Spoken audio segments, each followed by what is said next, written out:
Joey Clark. Hello, Jeffrey. Great to see you. We got Super Bowl going on, and we're just like not watching it. We're talking about life and liberty and politics. Yeah, I mean, I was catching the beginning of the game. We got a hell of a game, and I don't want to see the halftime show anyway. So with Lady Gaga? No, she did the national anthem, and she knocked it out of the park. Apparently, was she awesome? Really? Yeah, I had people on our talk radio shows, like Greg Budell in the afternoon, asked me, "Do you think she's going to do well?" And I said, "Man, before she became Lady Gaga, she was a classic singer, and she was amazing." I was seeing on Facebook, folks from around here usually don't like her, saying, "Wow, I'm surprised." No, she's an awesome talent. I mean, you know, she's just the best of the best. I saw her in concert actually, and oh wow, yeah, and you know, she's never better than when she sits down at a piano, just and plays and sings. You know, I heard her slow down the song "Gypsy," which is one of my favorite songs I've ever heard, and she slowed it down to a ballad, and like chops. I mean, chops. Just filled up that stadium, and it was just awesome. So I'm sure she was great on the national anthem. I don't like the national anthem, but right, and, you know, in her hands, I'm sure it was a great thing. Well, I'm looking forward to her and Nile Rodgers doing a David Bowie tribute at the Grammys. I wasn't going to watch the Grammys, but I love Bowie. Nile Rodgers produced a lot of Bowie's great songs, like Let's Dance, China Girl, so why not check it out? Wow, that's amazing. No, that's great for Lady Gaga. I mean, you know, I admire pop artists too for their, well, you know, look, it's just hard to captivate millions of people with your voice. You know, I mean, that's just a kind of by itself an awesome thing. That's a great achievement. And these people who put down pop music and go, oh, it's all canned, you know, these are just producers that are sort of scamming everybody with electronics or whatever. That is such nonsense. I mean, these artists are hard working. I mean, beyond anything mere mortals, you know, could ever imagine. They can't flake out. They can't get sick. They can't decide. They don't wake up with any choices about what to do with their life today. And they have the year-and-a-half long schedules. Miss one night, and tens of millions go missing. I mean, it's the pressure is unbelievably intense, and every single performance they have to be always amazing because that's people's one experience with them. Well, and I don't know why pop music gets put upon so much. Now, I can understand a little bit because if I fall in love with like my favorite classic rock band, Led Zeppelin, I had a period there where I was a snob. It's like, oh, nothing compares to the music of this era. Yeah. And I've learned to just get over my snobbery and accept whatever comes my way. And I don't know where that comes from. That always this sort of, oh no, that was really the golden age back then. Look, as somebody who actually, I mean, I went through a little bit of a period in my life when I sort of had this view that looked down at pop music. I mean, it's a little bit, I'd say it's a little bit artificial, a little bit put on, and it's sort of an attempt to sort of boost your own, I don't know, sense of yourself. You're like, you know, I'm too good for this music, and this music is just sort of shabby and beneath me, and you know, everything should be more elevated. But I would say this, and there's probably plenty of listeners who are thinking, yeah, that's my view. I don't like this stuff. Okay, you don't have to like it, and I'll tell you, this is what broke it for me, Joey.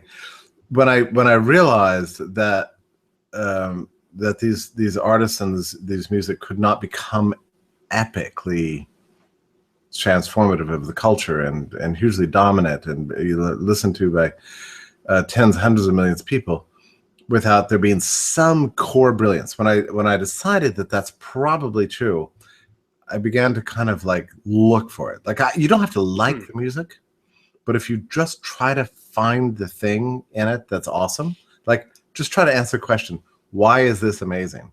And why is everything else not? You know, why did this song, you know, become the big hit? Why did this artist become beloved? Try to answer that question just as a scientist. Then you change your ear and you change the way you listen to it. And I'm not saying you have to, you know, make it your taste, because there's no accounting for taste. But if you can intellectually try to come to understand it, then you develop sympathy, and then you might eventually come to like it, like I have. Right. Well, and I've learned that to knock off my snobbery. And I was just because we were talking about the other week, politics and art and where they meet and where they mesh or you know, butt heads together. And I was going over one of the people that I think really spoke to this well, George Orwell. And he talks about how all art is, in essence, propaganda at some point. Even like he praised, especially Oscar Wilde's period, the late 1890s and into the early 20th century, the art for art's sake. But even if you look at Wilde's plays and you look at some of this, some of the pop music today, it's not political on its face. But when you listen to people say, ooh, I like this book, or I don't like this book, I like this piece of pop music, I don't like this piece of pop music, there's not usually an objective standard. So you're either you're kind of smuggling in, importing your own whatever it is bias, for right or wrong. And I like your approach. Is that okay? Acknowledge I may or may not have a bias, and look at something. Try to give something the benefit of the doubt. And just try to find it. And I would say it's true for classical music too. I mean, you don't like Beethoven, but try to find the brilliance in it. There's another factor that, and I want to speak to Lady Gaga here in particular, because I think she's kind of sort of perfected this transformation of pop music from being just about the artist to being about the experience with the artists and the sort of totality of the phenomenon that becomes the experience of the music with that artist. So Lady Gaga isn't just Lady Gaga; she's the monsters, right? And her most recent album, which I think might be 2014, she hasn't come out with it. No, she had that jazz album more recently, but I mean her most recent like pure pop album was I think 2014. She called it art pop. And if you look at like the way she lays out songs, it's kind of symphonic, but she's trying to make the point that she's not just doing that the art is not just about Lady Gaga, that it's the phenomenon she represents, that has become the art. In other words, that the pop is the art in itself, and that you can't really separate these two things out. So it becomes about the cultural phenomenon of popularity itself, begins to replace just the technicalities of the music or the songs or the lyrics. It really is about how we feel about this stuff as a people, and how we feel being part of the gang that rallies around this music. That itself emerges as the primary phenomenon itself. Sure. And that's fascinating to me. It's a fascinating sort of theory of the marketability of this music, and you see it sort of emerging really over the last 50 years. But I like the way Lady Gaga just sort of put a fine point on it and said, "This is what I embrace. This is what I am. This isn't about me. Really, I'm a mere instrument." Right. Well, and it makes me think of how at odds that is, almost sort of respect for, and I'm going to correct myself here in a second, it's a more democratic way of looking at art. That's right. Or I would like to say more of a market-based way, because she is selling this stuff. And makes me think of, well, that phrase spontaneous order was popping in my mind as you were describing what you were describing. But all that seems that democratic or market-based cuts at odds with some of the older artists and what a lot of the snobbish ivory tower artists. And I think of one of my other favorites, though, who is in the modern era and very much did this pop art thing, Prince.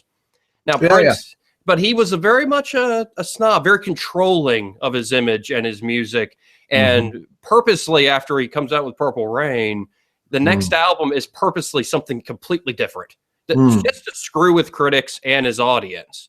So, and I tend to think that when people understand that, no, it's not about just the individual great mind or creator achieving this artistic expression. Right. It really is about everybody being involved in it. I think Prince has come to that later in life as he's gotten older.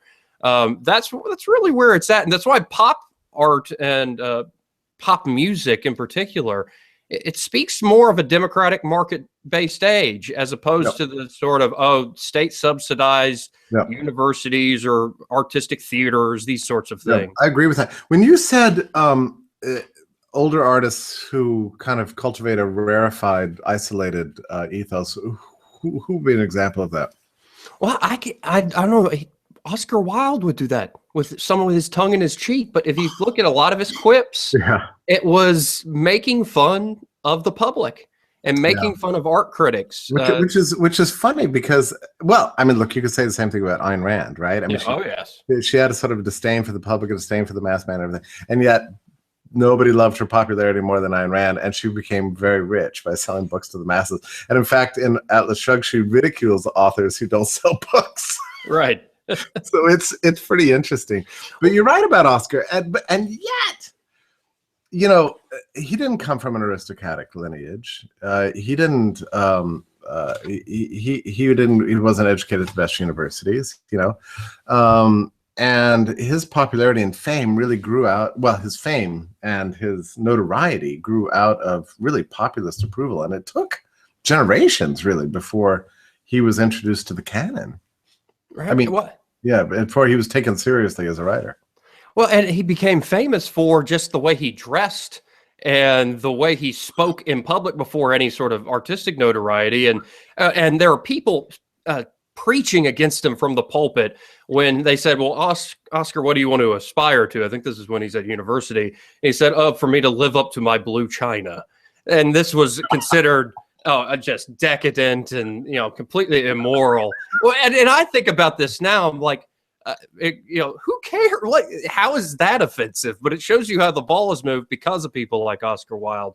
Right. And I think his aloofness, well, it talks about the different type of society. It's a more imperial, structured, class-based society where everybody's in their place and knows their place, as opposed to what we have now, where we still have classes, but there's some mobility, and you can change and remake your life. Don't you love the way Oscar? I'm sure a million literary critics have pointed this out, but so much of Oscar, the themes in Oscar's work is about, in a sort of surreptitious and mischievous way, exposing the artificiality of class. Yes. Yeah. Well, and it makes me think of, again, Orwell saying all art is propaganda, except for you have the art for art's sake period, with Wilde is the epitome of in England. Yet you look at this movement, art for art's sake, and it is infused with propaganda and very, very dangerous ideas to the ruling class of that time. That's true.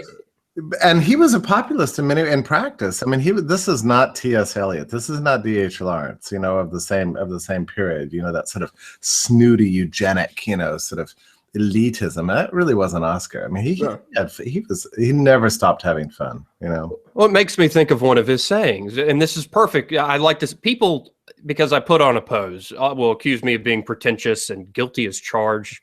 You can like it, take it or leave it, like it or not.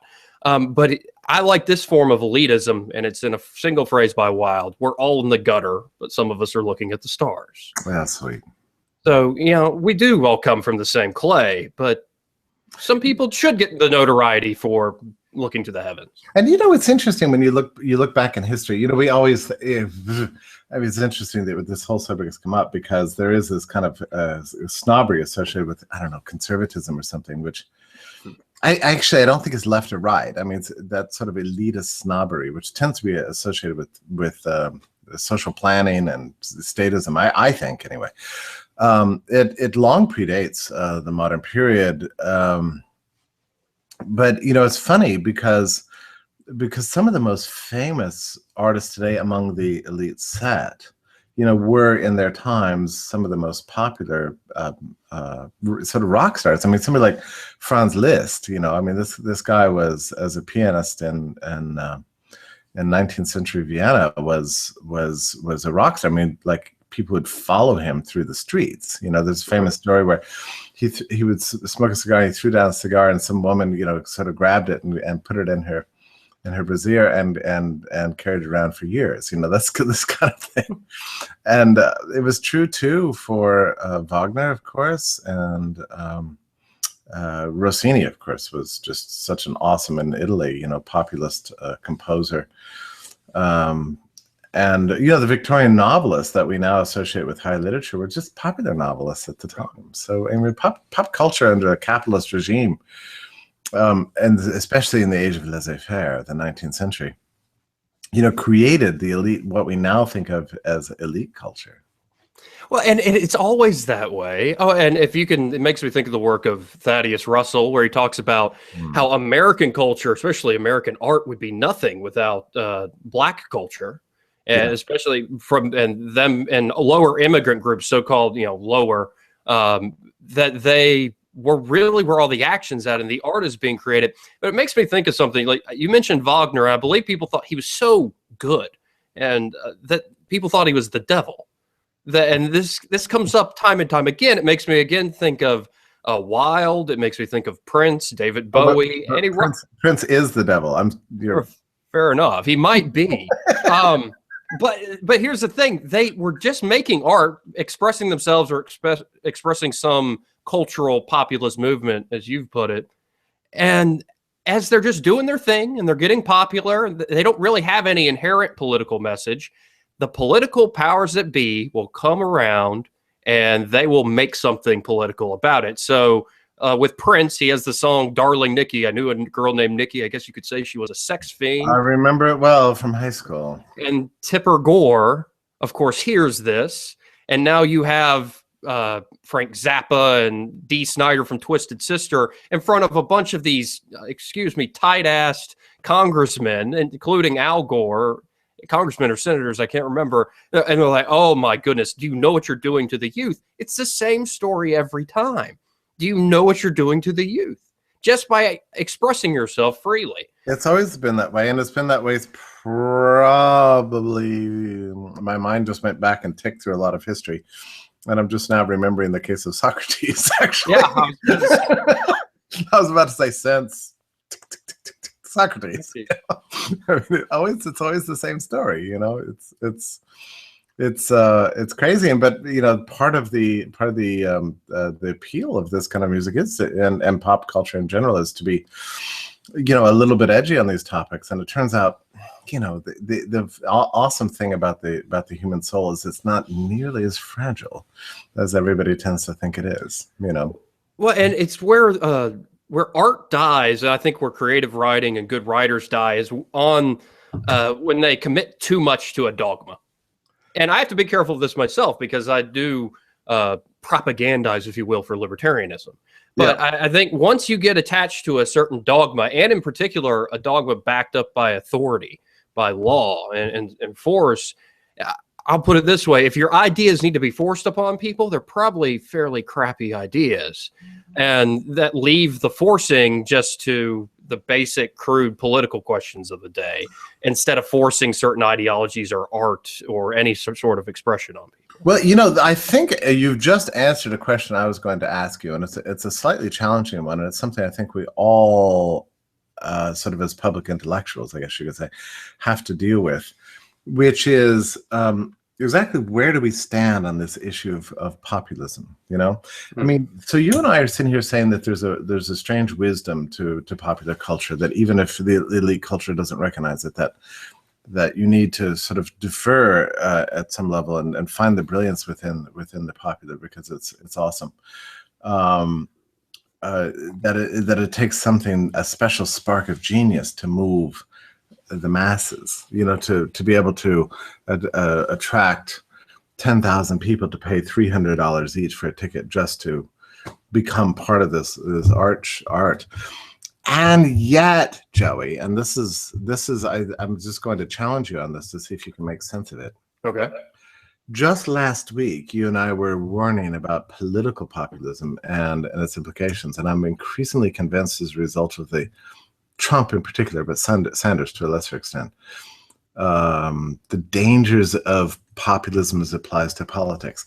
So help me understand or reconcile these two positions.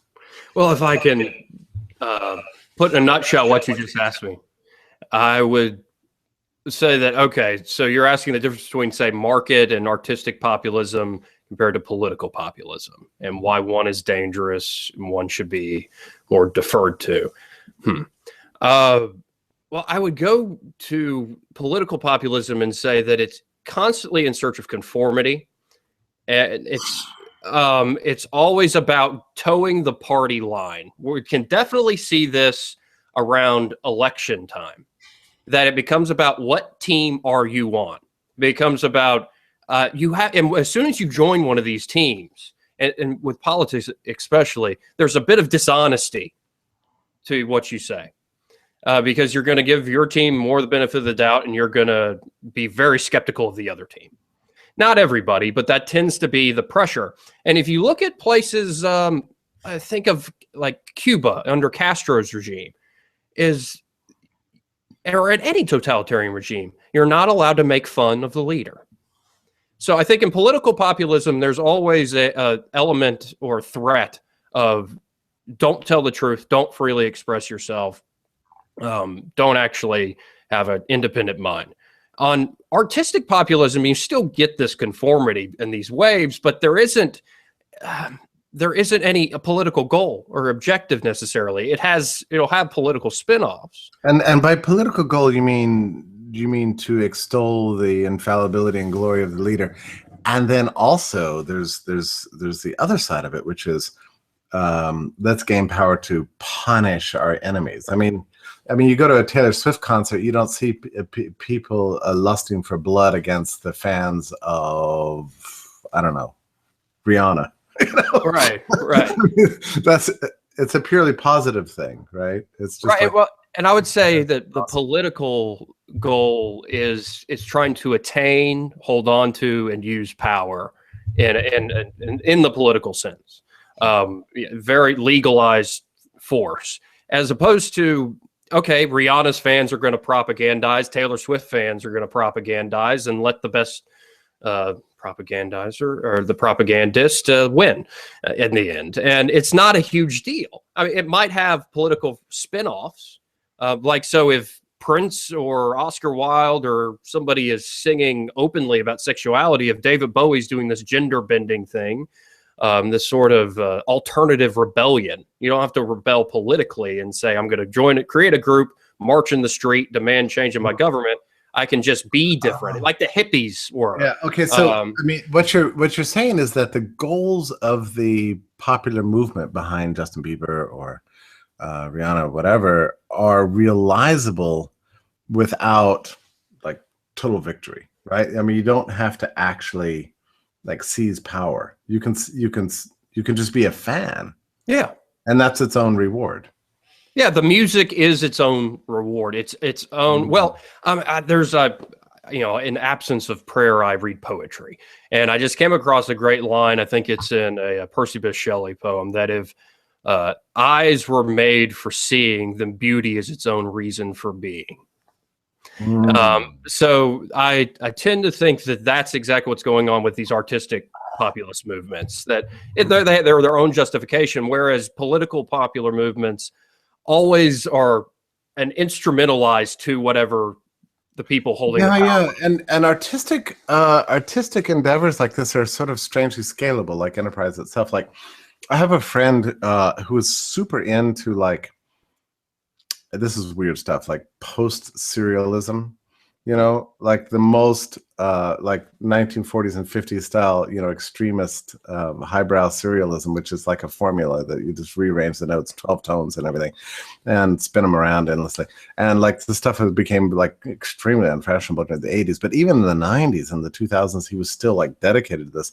And he told me about scenes that he would go to specialized concerts, and there would be concerts on a stairwell, in a housing unit or something. So there'd be like 3 violinists playing, debuting a piece while everybody's sitting around on a stair. And I would think, what? That is just preposterous, But on the what on earth? I know, it's just insane, right? It was a highbrow art set in New York or something. But this is scalable music. So let's say this stuff did become popular. So it's not just 10 people there, but 1,000, and then 10,000, and then 100,000, and then the records sell in the millions. But there's a possibility of this stuff to go from like ridiculously elitist to massively popular without any violence, without any fundamental shockwaves being sent. It's just completely scalable. Whereas in politics, ultimately your goal is to seize control. Yes. So you have to become a mass movement to matter at all. Right, especially especially in democracy, but really in any government, any society, any government institution, you need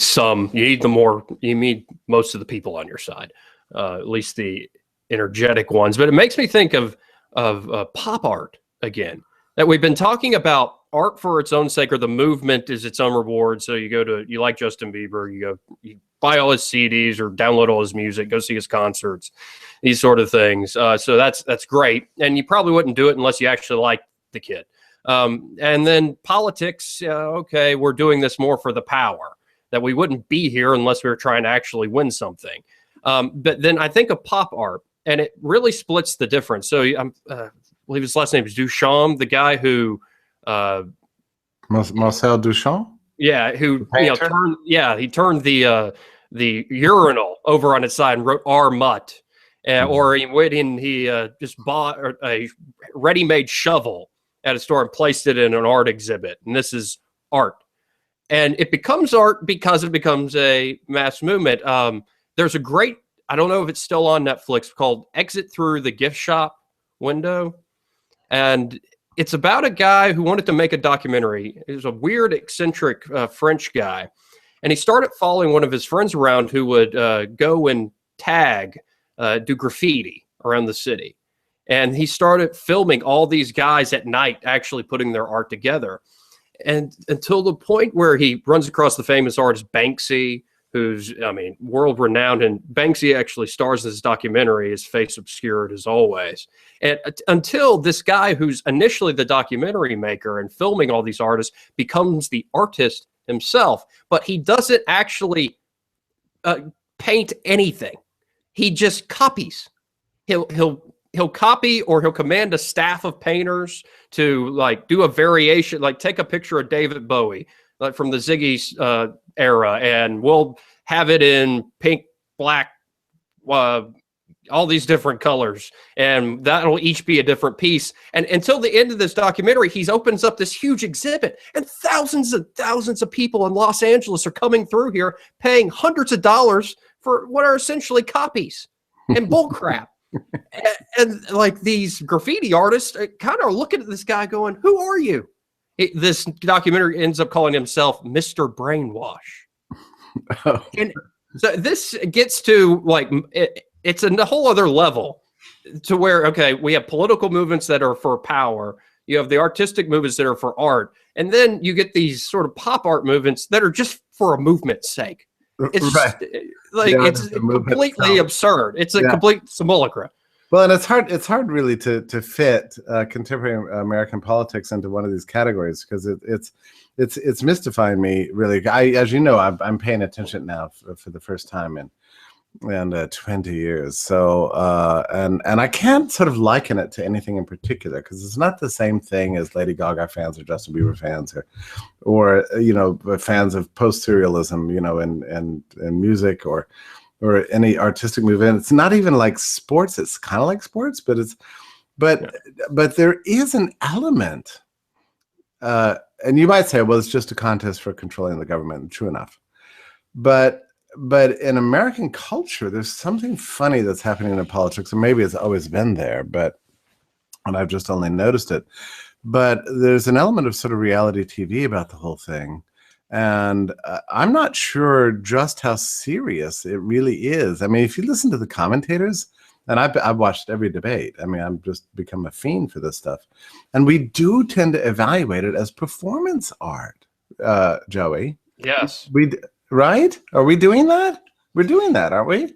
I mean, yes. The policy stuff is like, oh, well, let's get serious about policy, but not really. I mean, nobody really believes all this policy nonsense anyway. That's about performance. Oh, and I mean, people will, political pundits will admit this all the time. Like, who can you see behind the desk? What does that mean? I'm sorry. What does that mean? Does that person inspire confidence? What does that mean? It's like, oh, maybe, I don't know. Like, yes, it is. It's become a performance art to a certain extent, though. This makes me laugh so hard when Marco Rubio gets caught being the worst performer I have ever seen on a debate. I was just thinking about Rubio and his performance last night, and how he weirdly became. He went from being like this awesome, youthful, quasi-Hispanic, brilliant, would-be commander-in-chief to suddenly seeming like a replicant, Well, and everybody on Twitter calling him a robot. And actually, I've been waiting for this day to come because I've always really? said that. Yeah, my one of my uncles, my mom's one of her older brothers, is an editor for the Orlando Sentinel, and he has told me a while ago, about a year ago, Joey, I've known about Marco Rubio for a while, him being Speaker of the House here down in Florida. The man's an idiot. He's just incredibly skilled at memorizing stuff. And Wow. he can, and he's No. good looking. Yeah, he's good looking. He can memorize stuff, and you'll notice that he gets impassioned too. I pointed this out to our radio audience here at home, is notice how much his voice goes up an octave, where we are the United States of America, and Barack Obama knows what he's doing, and he's trying to fundamentally destroy this country. And anybody tells me that he doesn't know what he's doing, you're just wrong. This is a major point. And blah, blah, blah, one thing blah. clear. That this myth that Barack Obama doesn't know what he's doing. He does know what he's doing. Right. Sometimes you have to say that. I mean, I wondered if maybe my internet connection was going wrong. Right. You know, that I was. Oh, and I thought, his rotundity, Chris Christie. It's not personal with Chris. I just got to bring his rotundity back. John Adams got called that. Chris Christie can carry the mantle, but I say out of love, Chris, bring it back. Americans love identity politics. Hillary, if she's elected, will free the women of the world, undoubtedly. Chris, run as the first fat president in decades. Americans have waited too long until they could vote for somebody that looks like themselves. Let's make fat the new black. And I loved Christie last night, just baiting Rubio, because you can tell. Like, I disagree with Christie wholeheartedly on a lot of stuff, domestic and foreign policy, but at least you can tell that guy has a brain. And well, he does, and he's got this kind of funny New Jersey way about him that is hilarious. I mean, like, Southerners do not and will not talk that way. Right. I mean, that sort of ruthless. You know this, right, Joey? I mean, there's nobody in the South, in the whole of the American South. I'm not supposed to talk that way on air, but right. Who is like ruthlessly, just scanning a person alive. I mean, you don't do it. I mean, it's considered to be, I don't know. It's just not what you do. I mean, it's not part of our temperament. But Chris Christie, being from New Jersey, is like, he saw his opening and just went. I mean, it was just amazing. It was amazing. You're absolutely well, and I'm a weird brew where my mom's side of the family is originally from New Jersey, so I have that streak in me. And then, the Southern streak. My dad's, they've always been from Alabama. Yeah, the most a Southerner will do is bless your heart. Maybe that's some of Jeb Bush's problem, and maybe it's why there's something a little bit off about Ted Cruz. But Ted Cruz just creepy. I mean, it's just creepy. I mean, Jeb strikes me as the most authentic of all the candidates, but my biases by now. I mean, so right. But and Jeb would have never done.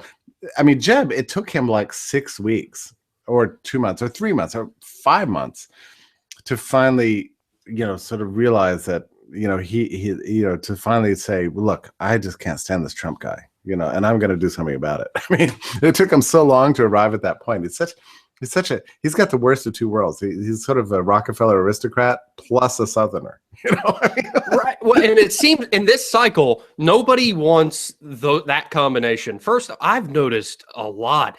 There is no appetite for any sort of elitism, or there's no appetite for like a Gore Vidal, William F. Buckley debate. I think people would look at that today and go, what the hell is this? And then there's also this huge appetite. There is an appetite for the New Yorker, New Jersey, brash, thick accent. Bernie Sanders was on last night, or SNL with Larry David. Oh, good. He is so good. He is just, Bernie Sanders has popularized sort of the caricature of the Northeastern Jewish intellectual, in a way that just was inconceivable generations ago. And part of me loves him for that, Well, and did you hear the line where he says, "Well, we're gonna change it to Bernie Sanders so they don't know I'm Jewish"? And Larry David looks at him and goes, "Yeah, good luck with that. That'll work. That'll really fool him." Yeah. And I would be amazed. Like I would be scared as hell to see Bernie Sanders in the presidency, especially his economics is balderdash. No, I But mean, like I would be quite happy to see America essentially elect a man who is a secular Jew. oh, I know. I would be delighted by his presidency, if I had the time to listen to his speeches, because I'm pretty sure we'd all be pretty busy foraging for food, unfortunately. Yes. Yeah. Well, we have way too many choices in this country, Jeffrey. You go into the supermarket. I made it. Wait, how many types of deodorant do we need in this country? We're fucking starving in this country, and you've got this Old Spice, Baja, Swagger, Champion. I don't know what it is. You have to get yourself a steam from a deodorant bottle. Like, Well, his economics. I mean, there's two guys up there who are running who just have a zero clue about economics, and it's funny that it's Sanders and Trump. Actually, I mean, did you hear Trump's answer on socialized healthcare when they confronted him and said, "Do you favor single payer?" And he spewed out the biggest bunch of the sort of word salad blather I've ever heard. I mean, it went on for paragraphs and it made no sense whatsoever.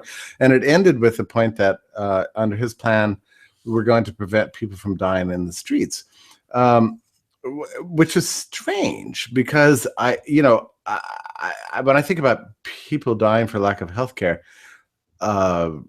doing so in the street is not exactly the first thing that comes to mind. I mean, I don't understand the Trump plan. I mean, if you're about to die, you better sort of get yourself out on the street and like hurl yourself on the street so the Republicans will come take care of you. It was all very strange, and he said it like 5 times. well, and it smacked of leftist, I think his true colors, a leftist sort of propaganda. Oh, you don't care because you don't want this policy. Yeah, do you think he meant on the street in a sort of metaphorical sense? Like, yeah, it's a euphemism. Okay. But oh well. Anyway, I just kept having visions of a person on the street. I mean, like, what's going on in New York streets? Are people actually dying on them? I mean, I don't think anybody dies on the street. I mean, but mostly they die in beds and stuff. Well, and this is the same man who said I could shoot somebody on the street and I wouldn't lose support. So, death is a good thing one day, a bad thing the next day. Oh, let's bomb the crap out of the Middies. Terrible. Oh, people here. How? Oh, do we need to talk about the role of death and sacredness of life in that debate? It was. I thought it was just like bipolar personality disorder, because on foreign policy, these guys couldn't stop talking about how they wanted to torture people and kill people and slaughter people and bomb them and waterboarding. No, that's not enough. We need to just like rip their skin off and like ply their fingers off and I don't know what, and dropping a carpet bomb them, and they couldn't outdo each other enough on this. And then it came to the pro-life debate, and they said, well, let's just make one thing clear. Life is sacred. Yes. So, it needs the protection of government because we can't ever give up the importance of sacredness of life. And I'm listening to this going, what the hell are you guys talking about? Well, there's a major inconsistency, especially Chris Christie, his rotundity bringing it up on the drug issue. When he said that he changed some prisons to drug rehabilitation centers, I'm like, okay, that's a good step in the right direction, a progress of a kind. But then he says, I'm all hard, tough on crime and drugs because I'm pro-life. Like, yeah, the war on drugs has really been pro-life. It's absolutely not been. It's probably made many people had ruined lives or killed in the process of the drug war. And there's another thing strange. Did you find that odd when Cruz told the long story about his family? It was like, too much information. Yes. Like, did you find that strange? I mean, it's strange. It's like you're at a cocktail party and some guy's like, well, that happened to my sister, and it's like he told too much. I mean, like, I don't really need to know these intimate family details. He's like, well, yeah, he set it up, and then one day we got a call and she was dead, And I was sad about this, I mean, it was a sad story. It's like, why are you sharing this story on national TV? Is nothing private anymore? Well, I saw praise for it, though. I mean, you what? I saw massive praise for his answer at some of the conservative websites. Well, but I mean, it was strange because he described it, and it was a very touching and moving story. And I was like, and he was even a little weepy about it, even though he's a fake. But I mean, he seemed to be a little weepy about it, and I was a little weepy about it. I was like, geez. But then he weirdly segued from that into, and therefore we need to seal the borders. Right. Like, why would you say that? I mean, why wouldn't the therefore be, therefore let's treat this as a society as a medical problem in need of therapeutic means rather than criminal means, of dealing with it. I mean, wouldn't that be an obvious transition? Instead, he immediately goes from this very moving story of a human problem to this weird abstract political thing that's never going to work. And I think it just goes to a certain generational hold that is within the Republican Party that has been brainwashed on the drug war. They really have. I mean, they tried to brainwash me. I remember, I would go to Catholic school each day, and our lunch trays, styrofoam little trays, would have "Just Say No" etched into the bottom. And there's constantly this barrage of "Just Say No," and drugs will. Marijuana is just as bad as heroin. It's just advertising. I mean, why do they keep doing this? I mean, if every day you're confronted with let's say you've never heard about drugs or anything else, and your first day in public school is your junior in high school, and they're like, "Hey, just say no," and you're like, "To what?"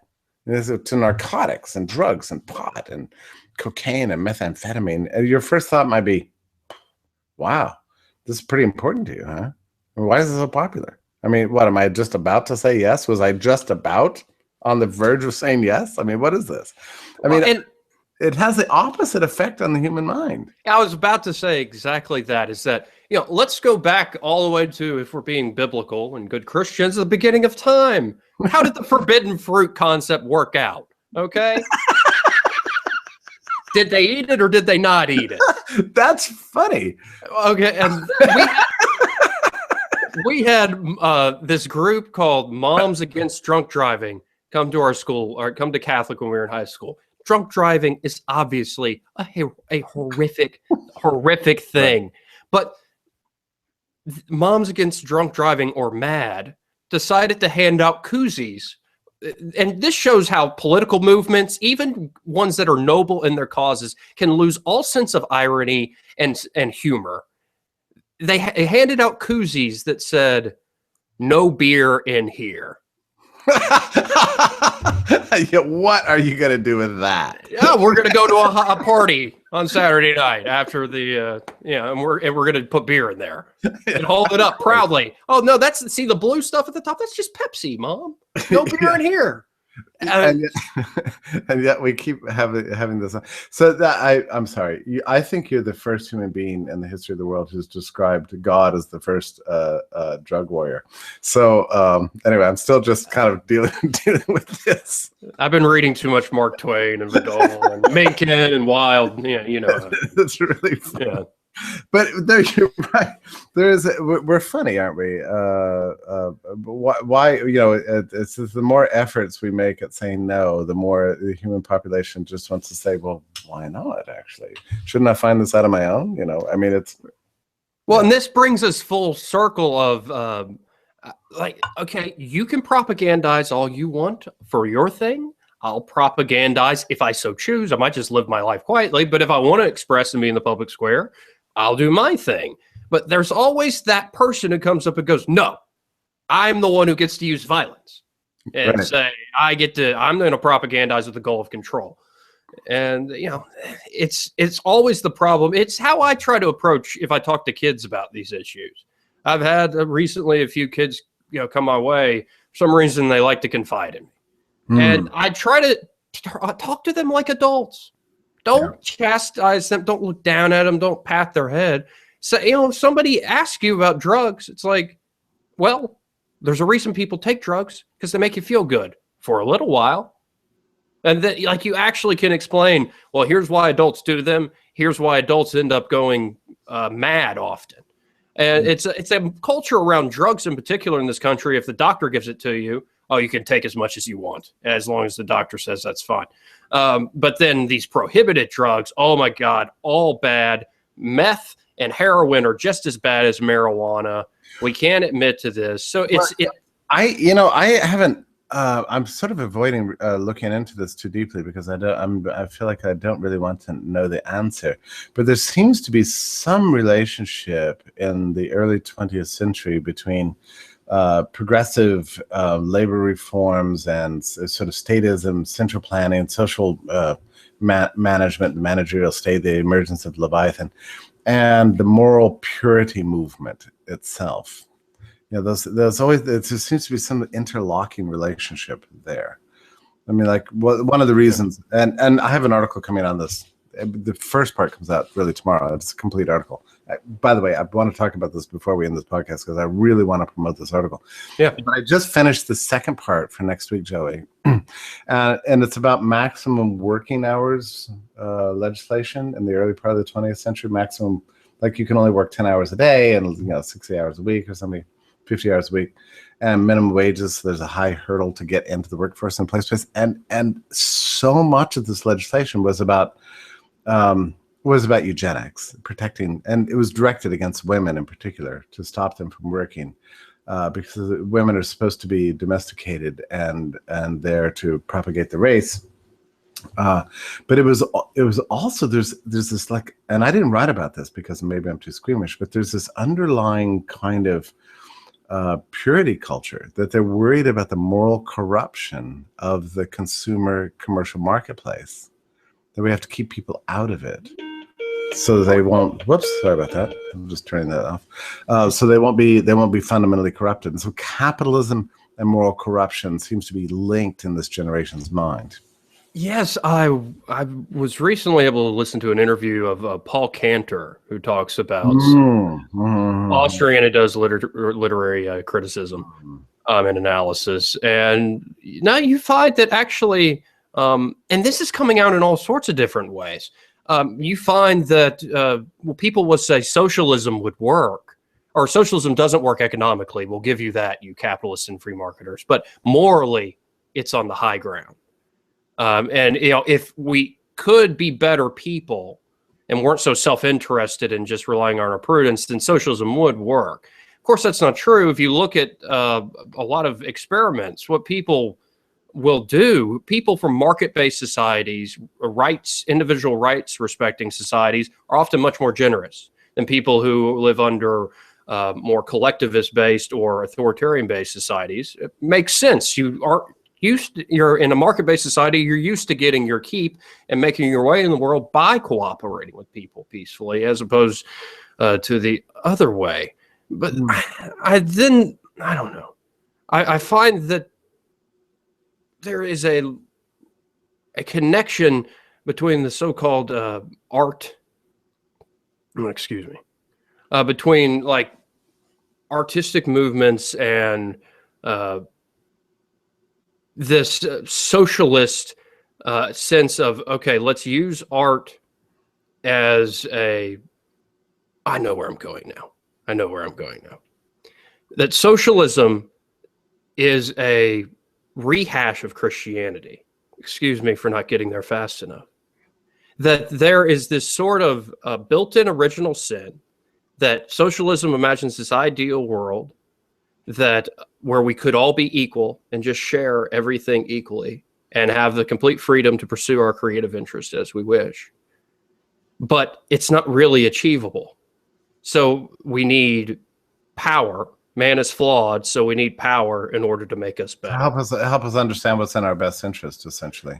And you see this in a lot of these sort of left-wing movements, and I mean, this is where the left and the right sort of borrow from each other. I agree with that. I mean, it's becoming, the more I study this, the more I think these divisions between the left and the right actually make no sense. I mean, the early socialists, the progressives, at the early part of the 20th century, were like ridiculously conservative, on all their views on demographics and morality.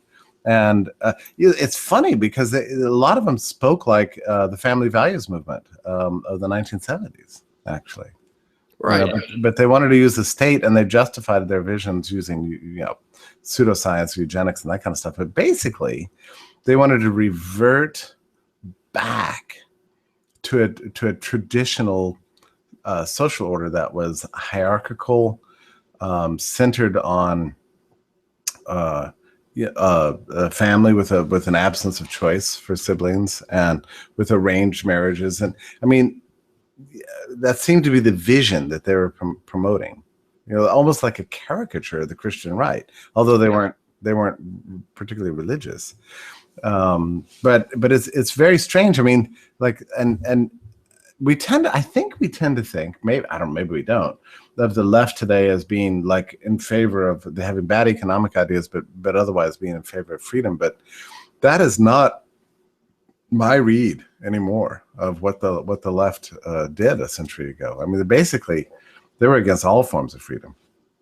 Yes, and what I was trying to get at a second ago is this combination of these the political movements, especially in the 20th and 21st century, started to almost mimic Christianity. It would take certain aspects of the Christian narrative and doctrine and make them imagined for the world here instead of the world hereafter.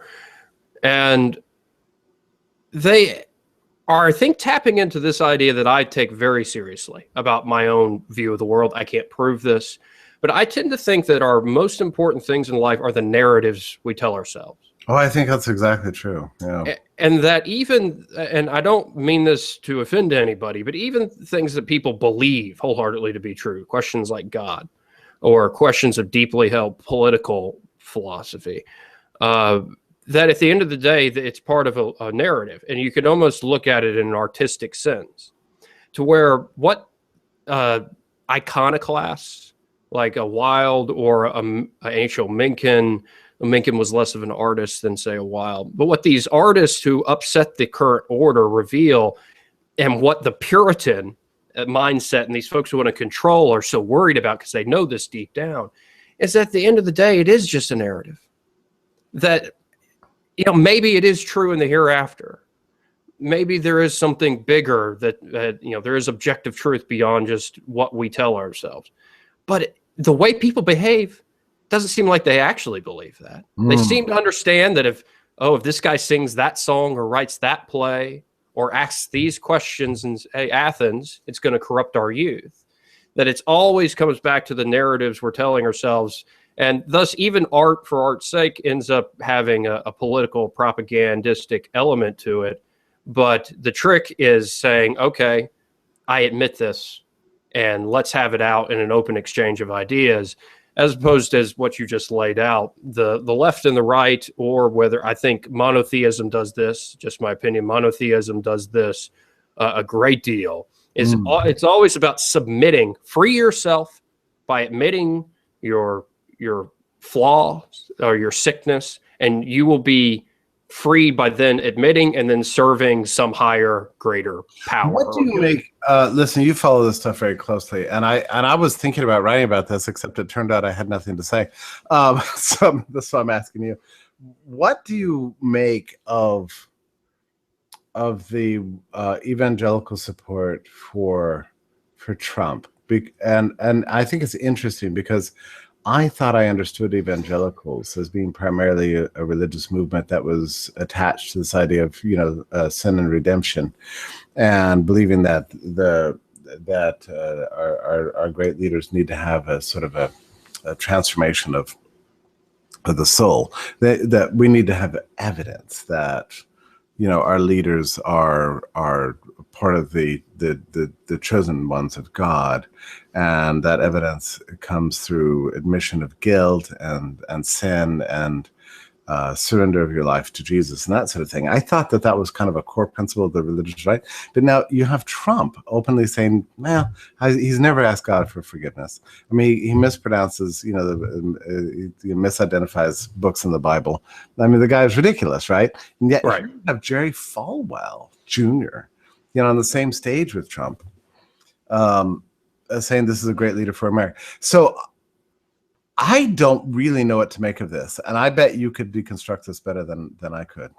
I think it goes to what I was just hinting at. I think Falwell and many evangelicals really do believe what they believe, but they also realize that there's more to the political process than what they believe. And I think part of it is they're tired of being treated like that's all they are, is their set of beliefs. And then less charitably, I think there's also an element to the American culture surrounding religion, where Americans more think you need to believe in belief. Just believe in something. Believe in something, like go to some church. That's why so many Americans will never vote for an atheist as president. They still look at an atheist like, ooh, I don't, these guys are either claiming too much or we can't trust them. Where are they coming from? At least, oh, Bernie Sanders is Jewish, at least. Okay. He's secular Jew, but he's Jewish at least. Oh, Donald Trump, at least he's a Protestant, as he says. So I think most evangelicals, and from talking to most of them in my everyday work on radio, aren't looking to put the screws to you on, are you by the book? They're more looking, are you willing to admit that this is what you allow to guide your life? What do you think of in the morning?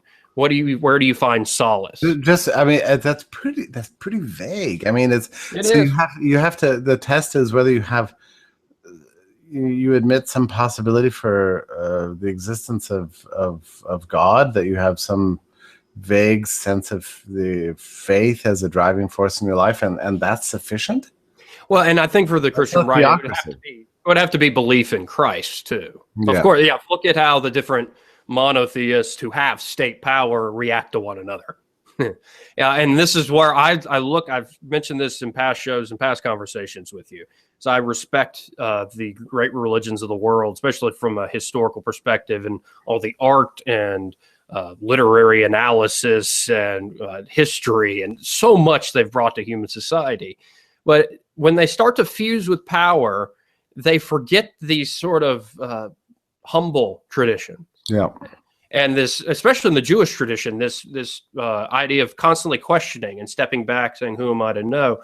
And it starts to become more, no, who is going to control the earth in the name of God?